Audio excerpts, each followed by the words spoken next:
a pretty main person that functioned in a certain department of the 9/11 Commission. And, you know, when they start saying they were put under pressure to move quickly and anything that they all didn't uniformly agree on was left out. So the whole report had to be a slam dunk. Well, Governor, then Alex, you go to other things. Like, we're a country that's supposed to be a rule of law. We're supposed to follow that. This was murder. They've had 9 years now to indict bin Laden. Why hasn't that been done? That's the procedure. Yet they're creating all this other stuff like, oh, you handle them with the military. No, wait a minute here. Al-Qaeda and bin Laden and all them are not a military. They don't represent a country. They represent a band of outlaws out there, much, I guess, if you wanted to say like the Hells Angels, you know, using something that there's groups of them throughout the world. They get established in certain countries where they can get away with what they do. But the point of the matter is this was a murder that took place, Alex, and you have to go through procedures, and it happened inside the United States, in Manhattan. Why hasn't he been indicted? And then you go to the fact that you go to the FBI website, and you can pull up bin Laden, and in his resume it doesn't even include 9/11. And then the FBI's final response to that is, well, we don't have enough evidence. Then you start looking at who's profited from all this stuff that's gone on. Because whenever things like this happen, there are profiteers. That things are happening for a reason. And the reason is generally money, power, and all of that. So who profited the most? By the military industrial. We're now in 2 wars because of 9/11. They've battened down the hatch on our country and taken our freedoms away all over this event that there is so much evidence that says the possibility that this turns out to be a false flag operation. Just like the Gulf of Tonkin, just like when they said the Japanese attacked the people in China to start off their end of World War II, just like the Ruckstag fire. And what becomes so frustrating about it, Alex, is that these are not new ideas. And just because other countries did them and our own country has done them before, why would we suddenly now turn a blind eye to really understanding history and seeing that the majority of all wars are complete setups? Unbelievably well said, and I want you to continue. I want to back up, though, what Governor Jesse Ventura said, because he's being very conservative, and it's much worse than he just said. It is declassified. It's in my films. It's on the Pentagon's website that 2 months before 9/11, Dick Cheney changed the procedure that had been in place since 1957 of the automatic default of the admirals and generals in NORAD to shoot down a plane after it didn't follow orders over a populated area. And he took the order and said only Dick Cheney, the president, or Rumsfeld could give that order.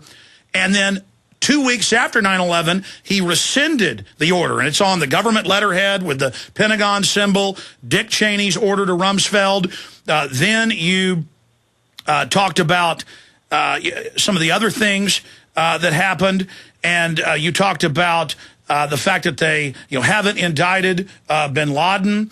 And, I mean, if they've got the supposed proof, they should indict and put it on record. But I wanted to bring this up before we get into other reasons you question 9/11 and the latest controlled demolition info in these clips, these new big developments that I want to get your take on. Here's Fox News. It was also in AP and other places. But here's Fox News, October 20th. So this is 7 days ago. Exclusive. Al-Qaeda leader dined at the Pentagon just months after 9/11. Anwar al-Awlaki. Maybe the first American on the CIA's kill or capture list. But he was also a lunch guest of the military brass at the Pentagon within months of September 11th. It has now been declassified. Documents exclusively obtained by Fox News, including an FBI interview conducted at the Fort Hood shooting in November, state that Anwar al-Awlaki was taken to the Pentagon as part of a military outreach. He met with the Secretary of the Army and others. Now, this is 2 months after he was the #3 guy of Al-Qaeda on the news. Then you've got the hijackers trained at U.S. military bases, Newsweek, AP. You've got Anwar al-Awlaki on record running the Fort Hood shooter, and the government's blocked those documents. Running the Christmas Day underwear bomber, they block that. Running the Times Square bomber, they block that. And in the case of the underwear bomber, I had Kurt Haskell and other witnesses who were on the plane from Amsterdam here. They said a sharp-dressed guy in a suit came up and got this guy who looked drugged, Muttalib, on the plane, Governor. This is all on record. And then there was a pop and all this happened, and they told us to shut up about it. Then the government said he was a liar. Then it came out that the State Department deputy head, the head of the visas, Mr. Kennedy, said, I was told by an unnamed U.S. intelligence agency to help him get on the plane. Now, Governor, you got Anwar al-Awlaki who runs all these operations, all these patsies, and he is on record 2 months after he's on the news as the number 3 of al-Qaeda carrying out 9/11, and he is at the Pentagon in a close... What does that sound like? I missed that. This was on Fox News? Only 7 days ago. That's why you missed it. No kidding. See, that's all new to me. That's what's interesting about this stuff. As the puzzle gets put together, more pieces start to assemble and more information comes forward all the time. I mean, at what point are the American people going to say enough is enough? Another thing I want to touch on too, Alex, is the fact that, you've got the people out there like 9/11 Truth that is now multiplied into many areas. You've got architects and engineers. You've got airline pilots. And the thing people need to understand about that is the mainstream media portrays 9/11 truthers as being some fringe element and some wild, crazy liberals or whatever they are out there, leftover hippies, whatever they may say. And they don't realize that the 9/11 truth movement, the great majority of it is professionals. These are not people that are crazies. They're not people that, in fact, they're courageous because they're putting their professional integrity on the line to ask the questions. By the way, did I tell you that I had my showdown with Arianna Huffington in a dressing room? No, I didn't know that. Oh, yeah. When I was out doing the show tour, Arianna was there for something, and her and I had it out pretty good in the dressing room where I questioned and wanted to know why she practiced censorship on me. And, of course, she got a little huffy at the end and walked out and wouldn't talk to me anymore, but she still stands by that they don't do conspiracy theories. And I explained what I was writing about was not a theory of anything. It was an event that took place in San Francisco where thousands of architects and engineers signed a petition demanding a new investigation. That's not a conspiracy theory. That's an event that took place. But she would hear none of it, and so we, of course, left each other on pretty bad terms, I would guess. I mean, not bad terms to where we'd never speak again, but she clearly knows that I will never write for her censoring Huffington Post anymore. Well, George Soros doesn't like the truth coming out. He's gotten a lot of power out of what's happened in the shift in this country as well. Just to back you up, let me mention a few of the people that have gone public. The number 3 man in the Japanese government went public on this show. The former president of, and this is all over BBC, Reuters, but not in the U.S., 2 years ago, the former president of Italy. He also happened to be the former head of their CIA, and he said that he knew in 1980 our government was staging bombings to blame the left, and that's now been declassified, Operation Gladio, over 100 bombings. The former German defense minister has been on this show. The former head of German intelligence has been on this show to say 9/11's an inside job and break down the evidence. We have literally now one of the most powerful people in the Labour Party of Australia went public last week and said it was an inside job. He happens to be an engineer, and they told him, how dare you? And he said, look, I'm not a coward, and you cowards don't run things anymore, and I'm not going to retract what I said, and he went over Building 7. So something's happening. We're seeing a second or third wave of 9/11 truth, the biggest ever. I thought it would subdue after Bush left. It's gotten bigger, Governor. I mean, well, as well it should, because the Bush policies are still in place, aren't they? Yes. Nothing has changed. We're still fighting in 2 wars.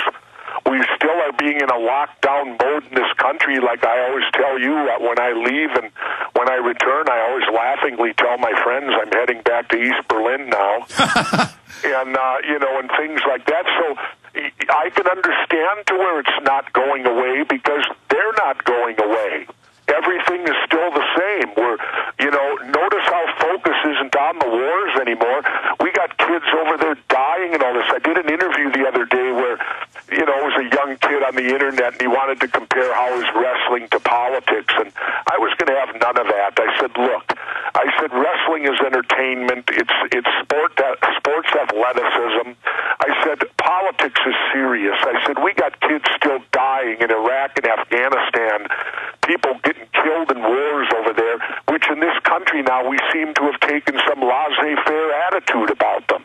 That, oh, well, they signed up, that's their job, and away we go. Life goes on. Why worry about these wars that we're involved in? Well, Governor, I had Colonel Anthony Schaefer on last Friday before I went to California. And I had General Hamid Gul, the former head of Pakistani intelligence, who beat the Russians on. And he said, we've already lost over there. We're going to lose. Now the entire population of Pakistan is starting to rise up, and that we will be run out within a year if we don't leave now. And I asked Colonel Schaefer, who'd been there for years and was, part of Stratus Ivy and, commanded, of course, Able Danger. And he agreed. He said, we've got to leave in the next 6 months or we will lose. But the system doesn't care. And many of these experts agreed it's all about opium and lithium and those oil and gas pipelines, just as you have said previously. Oh yeah, no.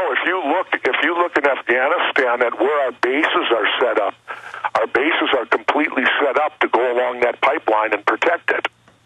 And now, if that's our real purpose over there, then just be truthful with me, Alex. Don't give me these other stories and all this other nonsense. I got in big trouble, when I was on Fox, when I said that, we've been practicing terrorism for 50 years. We just call it foreign policy. And people need to understand we've done a lot of awful things out in the world. And we've instigated a lot of terrible things out in the world. And then we wonder why we need this huge defense to protect ourselves from the rest of the world. I think if we would start behaving our country a little more humanely and start looking at helping people rather than killing and destroying them everywhere, we might not need the military that we seem to require in this country. Why do we require this massive, largest military by, tenfold? It's bigger military in the world. It's bigger than all other militaries combined. Yeah. For why? What is the root of the problem? We're supposed to be the bastion of freedom. We're supposed to be the country that all these other countries look up to and want to emulate. And yet clearly they don't, because of obviously our international behavior throughout the world. And just because we have the biggest army and military in the world, we shouldn't fall down that shallow, ignorant path that it's our way or the highway, and that might is right. Well, and that anything we do is okay because we got bigger bombs than you got. Well, yeah, that works for a while, but if you go down through history, you'll see that every military power throughout the world that had the power over the world eventually crumbled and fell. Well, Governor, you're absolutely right. And the big danger throughout history, whether it was Rome in the time of Caesar over 2,000 years ago, or what happens in third world countries every month, when you build up a giant police state, military, domestic grid, which they've turned loose on us after 9/11, your nation always falls to a police state, because why shouldn't the elite use that police state to take everybody's liberty and their freedoms? When I was with you in Atlanta, watching them wand you and search you because you have a prosthetic hip, had a hip replacement. You talked about, I can't wait to get out of here and get back to Mexico. I can't wait to get out of East Germany. I flew out of San Jose yesterday morning. They had naked body scanners everywhere. Thank God they didn't try to put me into one, because I wouldn't have done it. I refuse to, too, and tell everybody, refuse to go in those things. You don't have to be forced into them. I refuse to. They don't like it, but I just tell them. And not only that, for health reasons, Alex, think about it for a minute. When you go in and get a regular X-ray, they cover your private areas with lead. The person that does it goes in another room, and now they're going to tell you that, yes, these X-rays are much more minor, they're not to the level. Yeah, that may be, but if you're like me sometimes, where you fly, and you do, Alex, 3 and 4 times a week, and you start getting microwave 3 to 4 times a week going into these things, and then 10 years from now you get some brain tumor or something, and everyone's going to go, gee, how did that happen? Well, Gov, let me stop you again. I have the New York Times, LA Times, top scientists on record saying it's 20 to 50 times the radiation they'd previously said, and that it is a serious cancer risk. And now Forbes reports 500 mobile X X-ray vans that are so powerful they look through your walls, and they're beaming our houses with things 10 times more powerful than a chest X-ray. We'll talk